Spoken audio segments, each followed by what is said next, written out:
안녕하세요. SKTV 전지적 일본 시점입니다. 이번에는 중국의 관찰자망이라는 사이트에 올라온 기사에 대해서 소개를 해드리겠습니다.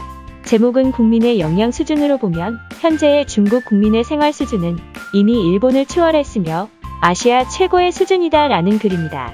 그럼 본문 내용을 전해드리겠습니다. 국민의 영양 수준으로 보면 현재의 중국 국민의 생활 수준은 이미 일본을 추월했으며 아시아 최고 수준이다. 첫 번째, 최근 서양의 언론 매체가 스내시킨 세계 최대의 성과 중에 하나는 중국과 인도가 하나의 같은 등급이라는 인식을 전 세계에 심어준 것이다. 장차 이 두 나라를 세계에서 가장 크고 희망적인 신흥국이라고 부르는 것은 공정하고 심지어 과찬을 하는 것처럼 보인다. 그러나 중국의 위대한 성취에 대해 겉으로는 칭찬하는 듯 하지만 실제로는 폄훼하는 것이고 순전히 중국의 먹칠을 하기 위한 것이며 동시에 중국인을 역겹게 하는 것이다. 왜냐하면 중국은 인도 같은 나라와 절대로 비교될 수 없는 나라이기 때문이다.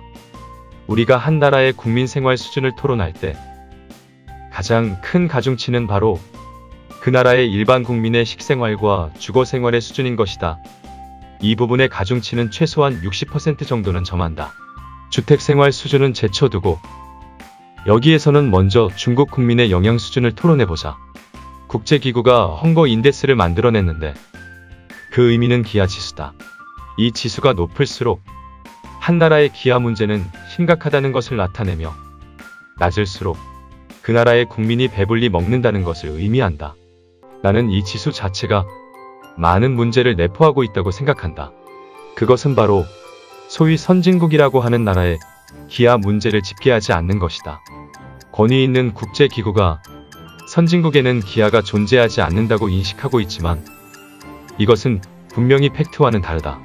예를 들면 일본인의 단백질과 채소 과일의 연간 소비량은 중국보다 분명하게 낮지만 국제기구는 오히려 맨날 중국의 기아 문제를 연구할 뿐 일본의 상황은 논의하지 않는다.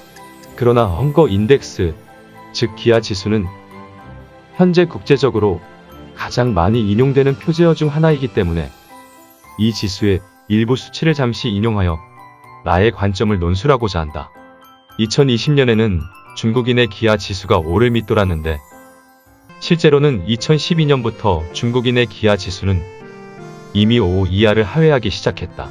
그 의미는 바로 국민의 기아 문제는 기본적으로 존재하지 않는다는 뜻이다.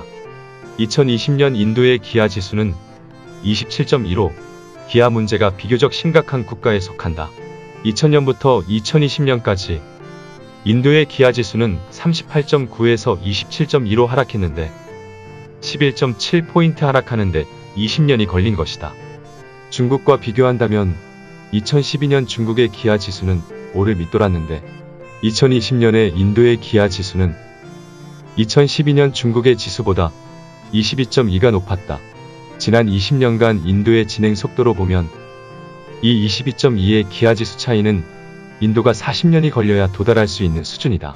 말하자면 2020년의 인도는 2012년의 중국과는 국민 영양 측면에서 보면 40년의 차이가 있는데 인도와 중국의 차이는 실제적으로 최소 50년이라고 해도 무방할 것이다.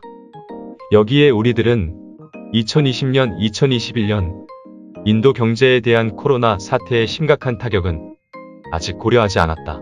왜냐하면 인도 언론과 국제 언론이 모두 인도 국민의 기아 문제는 코로나 사태에 의해서 더 심각해졌다고 보도하고 있으며 유엔 조사기구도 인도의 기아 문제가 현저히 가중되었다고 인식하고 있다.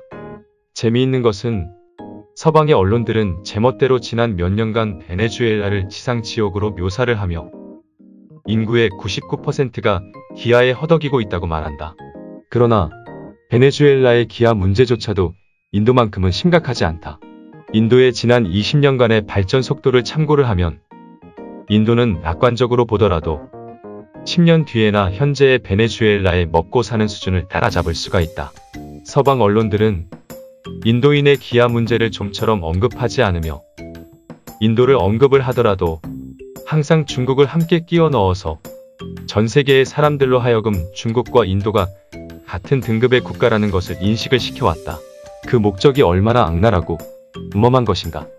서방 국민 대다수가 중국에 와본 적이 없고 중국인의 생활 수준에 대해 잘 모르지만 인도는 가난하고 낙후된 나라이며 헐벗고 굶주린 나라라는 것은 어느 정도 알고 있다. 이제 중국인들이 외국에서 왜 우리가 지능지수가 낮다고 느끼게끔 하는 질문을 받는지 분명해진다. 너희 중국인들은 매일 고기를 먹을 수 있니? 너희 중국인은 자동차가 있니? 서방인들이 중국인에 대해 여러 가지의 무지와 오만함을 보이는 것은 바로 서방 언론이 지난 수십 년간 매일같이 중국을 희화화하면서 공격하여 온 세뇌의 성과였다.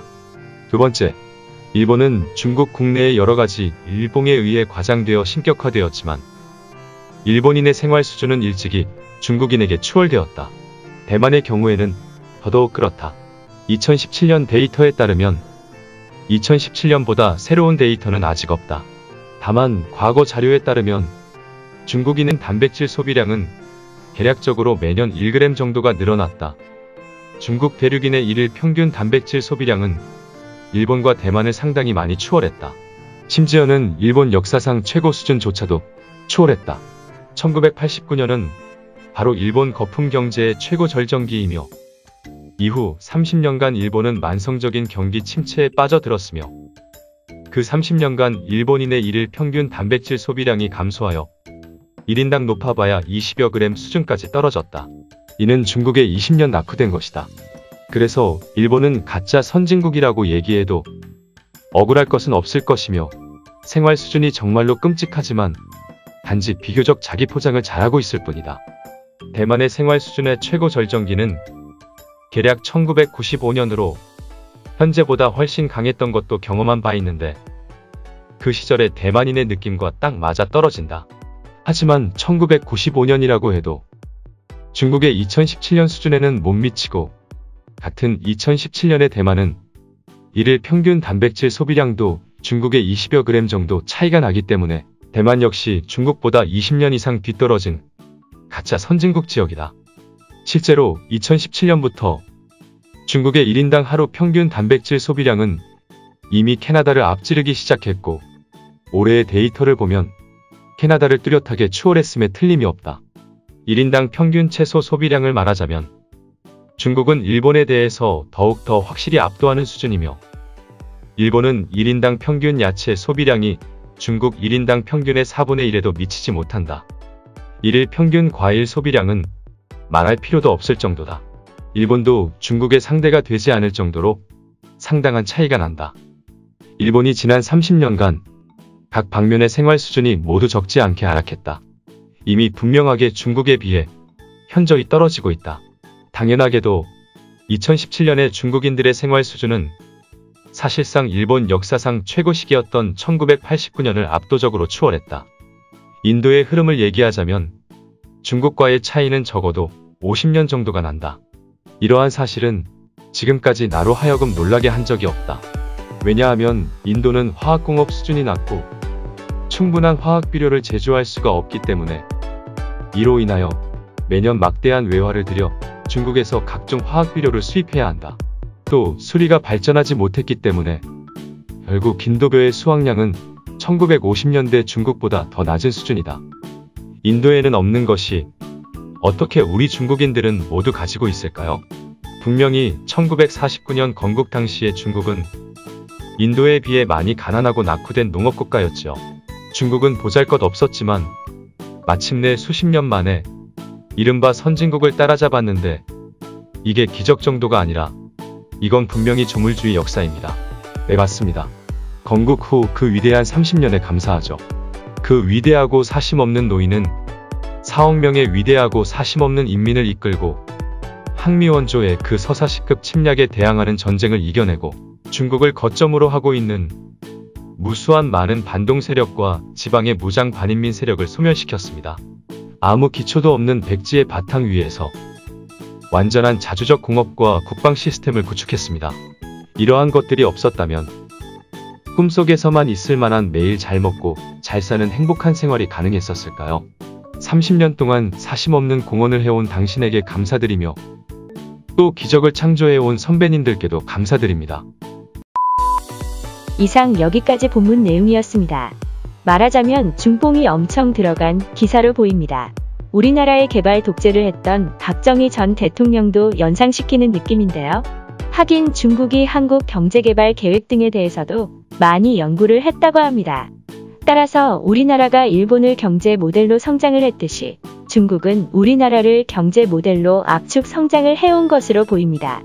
마지막으로 이 기사의 댓글 중에 한국과 관련한 것들을 몇 개를 소개해 드리면서 인사드리겠습니다. 끝까지 시청해 주셔서 감사합니다. 또 다른 소식을 가지고 다시 찾아뵙겠습니다. 다시 한번 감사드립니다. 한국의 연간 1인당 육류 소비량이 중국보다 많고 소고기는 중국보다 훨씬 많다는 점을 알려줄게. 한국인은 중국에 도착하면 고기를 먹어본 적이 없는 아기처럼 먹는다. 한국인이 공표하는 육류 소비량 수치 자료를 믿을 수 있을까? 한국 데이터는 날조다. 한국은 역사 조작 상습범 아닌가? 주한미군 소비량을 계산에 포함해서 전체 소비량으로 계산했을 수도 크크크. 한국은 1인당 돼지고기 소비량이 77근으로 중국의 80근보다 3근 적지만 1인당 평균 쇠고기 소비량은 25.4근으로 중국의 11.4근보다 10여 근이 많다. 데이터 출처요. 국가통계국 및 OECD 데이터예요. 그런데 너 1인당 육류 소비, 중국이 한국보다 훨씬 많다는 말은 어디서 나왔니? 너는 돼지고기와 소고기만을 비교하였는데 중국인들은 닭과 오리, 거위 그리고 어류의 소비량도 결코 적지 않다. 이것들은 육류라고 할 수 없는 거니? 한국인은 1인당 단백질 소비량뿐만 아니라 1인당 채소나 과일 소비량도 중국에 비해 훨씬 적다. 한국은 또 하나의 가짜 선진국이다. 설령 또 다른 지표인 1인당 닭고기 소비량이 중국보다 많다고 해도 가장 본질적인 사실을 바꿀 수는 없다. 누리꾼들은 왜 중국에 있는 한국인들이 고기를 미친 듯이 많이 먹는다는 반응을 보일까?